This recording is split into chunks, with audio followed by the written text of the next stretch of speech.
Brian's Beat. We welcome back New Bedford City Councilor Debora Coehlo. We're talking about residency. We're talking about the Harbormaster position, which is still vacant. I'm not sure that it needs to be filled anytime soon. I think the councilors are feeling the same way, too. Councilor, you ready for a couple of more calls? Sure. 508-996-0500. Thank you for your patience. Hello. Good morning, Brian. Good morning, Councilor. Good morning. Good morning. The Harbormaster's position, I'm a voting constituent, and I do not agree with the Harbormaster being the police chief. The Harbormaster is a full-time job. The chief of police does not have the background in many of the areas that the Harbormaster needs background in. I don't know if you've ever spent any time with a Harbormaster. I'm a former assistant Harbormaster. Maybe you should go down there and find out what the Harbormaster's job does, because it sounds like you're clueless about the responsibilities. Well, let's be nice here. I mean, if anything, they should do it like Boston did, and they have a sergeant who's in charge of the Harbormaster, who's the Harbormaster in Boston, who can devote all his time and energy to the Harbormaster's job. Okay. Counselor? So basically, when we shift that position to the chief of police, I'm sure that the chief is probably going to assign somebody to go there and go to the meetings and do information gather. I mean, I've spoken before that nobody is expecting the chief to be present in person, with everything that goes on there. I don't believe that I agree that I'm clueless with what's going on the waterfront.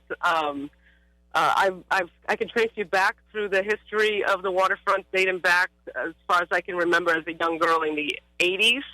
I've watched the development of the fishing fleets and how that changed over.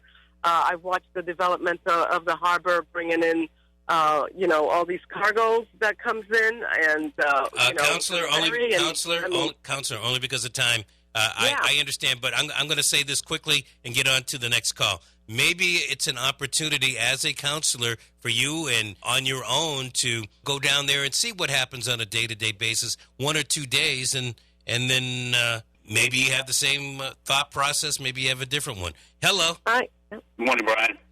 Go ahead, quickly. Hey, okay. Does the counselor know? Counselor, are you aware of any legal restriction or other restrictions that will prohibit the city of New Bedford from advertising positions with the city in places such as Craigslist or local radio stations? Yes or no? Well, and thank you for your call. I got to let you go. Go ahead, Counsel, quickly.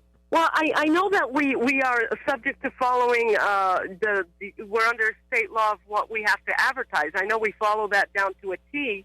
So, I mean, if we could do more to advertise even more than what we do, so I'm willing to look at that, because I think it's only fair if people in New Bedford feel that they're not aware of these, of these positions that come up. Then that's something that we need to discuss further. So I'm willing to look into that. Absolutely. Counselor, thank you so much. A lot of calls coming in at the end, but that's the way it happens every once in a while.